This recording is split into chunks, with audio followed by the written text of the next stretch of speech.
జిల్లా హీరమండలంలో దారుణం జరిగింది. ఇంటర్ చేస్తూ నర్సింగ్ చేస్తున్న విద్యార్థిని అనుమానాస్పద స్థితిలో మృతి చెందింది. వెంకట్రావు అనే వ్యక్తి సూచనతో ఎస్కోటలో బాలికను చదివిస్తున్నారు పేరెంట్స్. ప్రైవేట్ కాలేజీలో చదువుతూ గవర్నమెంట్ హాస్టల్లో ఉంటుంది బాలిక. ఇంటర్ ఎగ్జామ్స్ తర్వాత ఇటీవలే ఇంటికి వెళ్లిన బాలికను మళ్లీ ట్యూషన్ చెబుతా అని చెప్పి తీసుకెళ్లాడు వెంకట్రావు. అయితే ఉన్నట్టుండి అమ్మాయి కండిషన్ బాగాలేదని పేరెంట్స్ కి కాల్ చేశాడు వెంకట్రావు. అంతలోనే మృతి చెందిందని చెప్పాడు.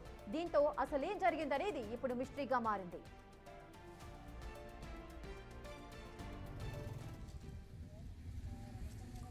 పూర్తి డీటెయిల్స్ మా ప్రతినిధి షణ్ముఖ్ అందిస్తారు.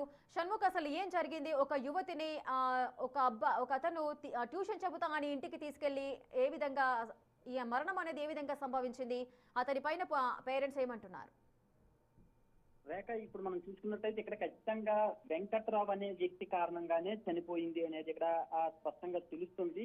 అయితే దీనికి తోడు ఖచ్చితంగా పేరెంట్స్ అమాయకత్వం కూడా కారణంగా చెప్పాలి ఖచ్చితంగా. ఎందుకంటే అసలు ఎవరో ఆ వెంకట్రావు అనే పర్సన్ కి ఈ పేరెంట్స్ కి అసలు ఈ అమ్మాయి పేరెంట్స్ కి అసలు ఎలాంటి సంబంధం లేదు. కానీ అతను ఏదో సోషల్ సర్వీస్ చేస్తాడు, ఇలాంటి పిల్లల్ని మంచి ప్లేసుల్లో చదివిస్తూ ఉంటాడు, అంటే సజెస్ట్ చేస్తూ ఉంటాడు అన్న కారణంగా వీళ్ళకి వేరే ద్వారా పరిచయమైనటువంటి వ్యక్తిని నమ్మి ఇక్కడ హీరమండలం అంటే ఒరిస్సా బోర్డర్, శ్రీకాకుళం జిల్లాలో ఒరిస్సా బోర్డర్ లో వాళ్ళ ఊరు ఉంటుంది.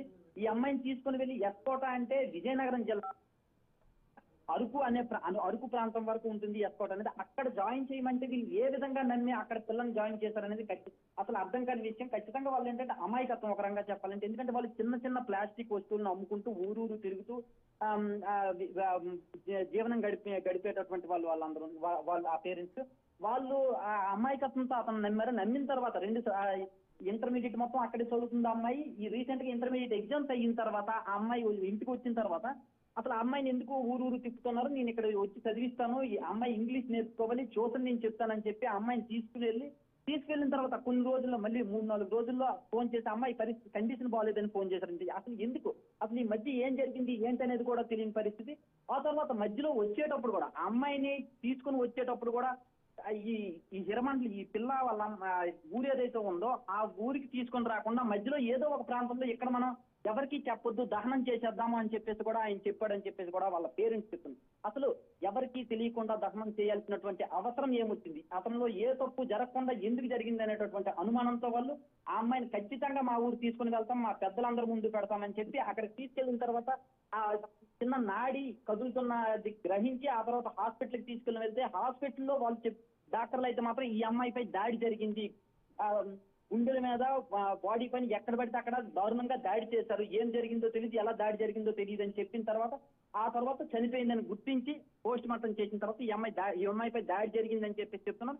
ఈ లోపు ఇంతలోనే మళ్ళీ ఆ వెంకట్రావు ఎవరైతే ఉన్నారో ఆ అమ్మాయి నా కారణంగానే చనిపోయింది, మీకు ఎంత డబ్బు కావాలంటే అంత డబ్బు ఇస్తాం, ఈ విషయాన్ని అయితే మాత్రం ఇంకా పోలీసుల దృష్టికి తీసుకుని వెళ్ళొద్దు, నేను ఎలా అయినా బయటకు వస్తాను, కానీ మీరు నా మాట విన్నారు అంటే మీకు జన్మలో చూడని డబ్బు నేను మీకు ఇస్తానని చెప్పేసి కూడా చెప్పాడని చెప్పేసి ఈ పేరెంట్స్ ఆరోపిస్తున్నటువంటి పరిస్థితి. అయితే ఏదేమైనప్పటికీ కూడా ఖచ్చితంగా షణ్ముఖ్, ఇంకొక విషయం, అసలు ఈ వెంకట్రావు అనే వ్యక్తి ఎవరు, ఈ విధంగానే ఇంకా ఎంతమంది అమ్మాయిలను ఈ విధంగా చేశాడు, అసలు ఎన్ని సంవత్సరాల నుంచి లేదంటే ఎన్ని రోజుల నుంచి ఈ కుటుంబ సభ్యులకు అతను పరిచయం, ఏ విధంగా నమ్మి అమ్మాయిని పంపించారు?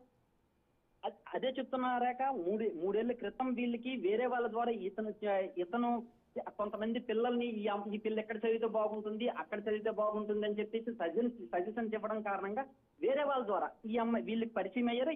ఇతని మాటలు నమ్మి అక్కడ జాయిన్ చేశారు. అయితే వాళ్ళ పేరెంట్స్ చెప్తున్న విషయం ఏంటంటే ఇలాంటి వాళ్ళని కొంతమంది పిల్లల్ని ఇలాగే ఒక 5-6 పిల్లలు కూడా అతనితో ఉన్నారు, వాళ్ళని కూడా ఇలాగే తిప్పుతూ ఉంటాడు. ఇంకో విషయం కూడా వాళ్ళు చెప్పారు స్పష్టంగా, 3-4 రోజుల నుంచి మా అమ్మాయిని వైజాగ్ కూడా తీసుకుని వెళ్ళాడు, అసలు వైజాగ్ తీసుకెళ్ళి ఏం చేశాడు కూడా అర్థం కావట్లేదు అని చెప్పేసి వాళ్ళు అమాయకంగా ఏడుస్తున్నటువంటి పరిస్థితి. ఇలాంటి వాళ్ళు ఇంకొంతమంది ఉన్నారు అని చెప్పేసి కూడా వాళ్ళు చెప్తున్నారు. వాళ్ళందరూ కూడా ప్రమాదంలో ఉన్నారని చెప్పేసి కూడా చెప్తున్నారు వాళ్ళు. దీనిపైన ఖచ్చితంగా యాక్షన్ తీసుకోవాలి, అసలు ఆయన బతకడానికి కూడా అర్హత లేదని చెప్పేసి కూడా చెప్తున్నారు. అయితే ఇదంతా ఈ వ్యవహారం అంతా కూడా కంప్లీట్ గా మొదటైతే మాత్రం వాడు ఖచ్చితంగా తప్పు చేశాడు, వాడికి శిక్ష పడాల్సిందే, కానీ వీళ్ళ అమాయకత్వం కూడా ఎంతో కొంత కారణంగా చెప్పాలి రేఖ. ఎస్ షణ్ముఖ్, ఇందులో ఎన్నో ప్రశ్నలు అయితే వస్తున్నాయి. అసలు అమ్మాయిలందరినీ కూడా తీసుకెళ్లి తను ఏం చేస్తున్నాడు, మరి చదువు చెప్పించడానికి లేదంటే వాళ్ళకి ఏదైనా నాలెడ్జ్ గెయిన్ చేయడానికి ఆ విధంగా తీసుకెళ్లినప్పుడు విశాఖలో అన్ని రోజులు తిప్పడానికి గల కారణాలేంటి? ఏదైనా ఉమెన్ ట్రాఫికింగ్ ఏదైనా చేస్తున్నాడా? ఈ అక్రమ రవాణా ఏదైనా జరుగుతుందా? ఈ అంటే వెనకాల ఏం జరుగుతుంది అనే అనుమానం అయితే కలుగుతోంది. సో దీనికి సంబంధించి ఈ యాంగిల్లో కూడా పోలీసులు ఏదైనా దర్యాప్తు కొనసాగిస్తున్నారా? ఖచ్చితంగా దర్యాప్తు చేయాల్సినటువంటి అవసరం ఉంది. పోలీసులతో మాట్లాడేటటువంటి ప్రయత్నం చేసినప్పటికీ కూడా వాళ్ళైతే మాత్రం ఇప్పుడే మేమేమి మాట్లాడలేమని చెప్పినటువంటి పరిస్థితి. అయితే మీరు రైజ్ చేసినటువంటి క్వశ్చన్స్ ఏవైతే ఉన్నాయో వాటికి ఖచ్చితంగా స్కోప్ ఉంది. ఎందుకంటే ఇతను ఒక ఇంజనీర్, సివిల్ ఇంజనీర్. అసలు అతను చేసే ఉద్యోగానికి ఈ పిల్లల్ని చదివించడానికి దీనికి ఏమి సంబంధం అయితే మాత్రం ఖచ్చితంగా కనిపించట్లేదు.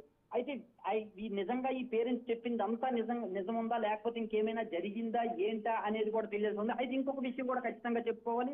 వాళ్ళు మనకి రికార్డెడ్ గా కూడా వాళ్ళు చెప్పిన విషయం ఏంటంటే ఆయన మీకు ఏ రకంగానైనా సహాయం చేశారా అని అంటే ఆయన మాకు ఇల్లు కట్టాడు అనే విషయం కూడా చెప్పారు. అంటే ఇదంతా కూడా గందరగోళంగా కనిపిస్తున్నటువంటి పరిస్థితి. అసలు దీని వెనక ఎవరైనా ఉన్నారు, అసలు ఆయన ఇల్లు కట్టాల్సినటువంటి అవసరం ఏముంది అనేది కూడా క్వశ్చన్ రైజ్ అవుతుంది. దీంతో పాటు మాకు సంబంధించినటువంటి అమౌంట్ కూడా అతని దగ్గర ఉంది, మా భూమి పత్రాలు కూడా ఆయన దగ్గర ఉన్నాయని చెప్పేసి అంటున్నారు.